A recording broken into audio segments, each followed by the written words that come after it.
New year వస్తూనే ప్రజలకు gifts తెచ్చేసింది. అటు రైతు నామ సంవత్సరం పేరుతో కేంద్రం వరాల జల్లు కురిపించింది. ఇక తెలుగు రాష్ట్రాల ముఖ్యమంత్రులు రేవంత్, చంద్రబాబు కూడా యథాశక్తి బహుమతులు చదివించారు. ఇంతకీ ప్రజలకు ఎవరేం గిఫ్ట్స్ ఇచ్చారో చూద్దాం. ప్రజలకు హ్యాపీ న్యూ ఇయర్ చెప్పడంతో పాటు హ్యాపీనెస్ పెంచేలా నిర్ణయాలు తీసుకున్నాయి కేంద్ర, రాష్ట్ర ప్రభుత్వాలు. అటు కేంద్రంలోని మోదీ సర్కార్ ఫసల్ బీమా యోజన విషయంలో రైతులకు తీపి కబురు అందించింది. ఇక తెలంగాణలో రేవంత్ సర్కార్ కూడా పంటలకు మద్దతు ధరలు పెంచి రైతులకు మద్దతుగా నిలబడింది. అటు ఏపీలో చంద్రబాబు సర్కార్ సాయం కోసం ఎదురు చూస్తున్న సమస్యలకు రిలీఫ్ ఇచ్చే కబురు చెప్పడంతో పాటు కొత్త ఏడాదిలో తొలి సంతకం సీఎంఆర్ఎఫ్ నిధుల విడుదలపైనే చేశారు చంద్రబాబు. కొత్త ఏడాదిలో కేంద్ర కేబినెట్ కీలక నిర్ణయం తీసుకుంది. రైతన్నలకు మేలు చేసే ఫసల్ బీమా యోజన పథకాన్ని మరింత పటిష్టం చేసింది. పంటల బీమా యోజన నిధిని మీకు తెలుసా, మెకాడమియా నట్స్ ని పండిస్తూ సంవత్సరానికి 20 లక్షలు సంపాదించవచ్చు. అది ఎలాగో మీరు నేర్చుకుందాం అనుకుంటున్నారా? అయితే ఫ్రీడమ్ యాప్ ని డౌన్లోడ్ చేసుకోండి. 69,515 కోట్లకు పెంచుతూ నిర్ణయం తీసుకుంది. ఇక రైతులకు 1350 రూపాయలకే 50 కిలోల ఎరువుల బస్తా సరఫరా చేయనుంది కేంద్రం.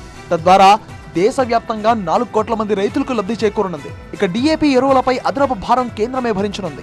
రైతులకు పంట నష్టం సాయం పెంచుతూ కేంద్రం నిర్ణయం తీసుకుంది. ఇది 23 రాష్ట్రాలు, 4 కేంద్రపాలిత ప్రాంతాల రైతులకు మేలు చేకూర్చనుంది. ఈశాన్య రాష్ట్రాలకు 90% సబ్సిడీని, మిగిలిన రాష్ట్రాలకు 50% మేరకు సబ్సిడీని భరించనుంది కేంద్రం. ఈ మేరకు కేంద్ర కేబినెట్ నిర్ణయాలు తీసుకుంది. పంట నష్టాన్ని డిజిటల్ రిమోట్ సెన్సింగ్ విధానంతో గుర్తిస్తామని 2025ని రైతు సంక్షేమ ఏడాదిగా నిర్ణయించామన్నారు కేంద్ర మంత్రి అశ్విని వైష్ణవ్. ఇక పంటలకు మద్దతు ధర పెంచుతూ తెలంగాణ సర్కార్ కూడా రైతులకు తీపి కబురు చెప్పింది. ఆయిల్ పామ్ రైతులకు, టన్ను పామాయిల్ గెలలకు 20,506 మద్దతు ధరను ప్రకటించింది రేవంత్ సర్కార్. కొత్త ఏడాది కానుకగా జనవరి 1వ తేదీ నుంచే పెరిగిన మద్దతు ధరలు అమల్లోకి వచ్చాయి. సన్నధాన్యం క్వింటాల్కు 500 రూపాయలు బోనస్ ఇస్తామని, ఇక రుణమాఫీ, రైతు భరోసా, రైతు బీమాతో తెలంగాణ రైతాంగానికి మంచి రోజులు వచ్చాయన్నారు వ్యవసాయ శాఖ మంత్రి తుమ్మల నాగేశ్వరరావు. అత్యధిక ధాన్యం ఉత్పత్తితో యావత్ దేశానికి తెలంగాణ అన్నపూర్ణంగా నిలిచిందన్నారు తుమ్మల. సాఫ్ట్వేర్ ఇంజనీర్లు కూడా పొలం బాట పట్టేలా తెలంగాణ వ్యవసాయ రంగం దేశానికే మార్గదర్శిగా మారబోతుందన్నారు. ఇక ఏపీలో చంద్రబాబు సర్కార్ కూడా ప్రజలకు తీపి కబురు అందించింది. 24 కోట్ల రూపాయల సీఎంఆర్ఎఫ్ నిధులను విడుదల చేసింది ప్రభుత్వం. కొత్త ఏడాదిలో దీనికి సంబంధించిన ఫైలు పైనే తొలి సంతకం చేశారు ముఖ్యమంత్రి చంద్రబాబు.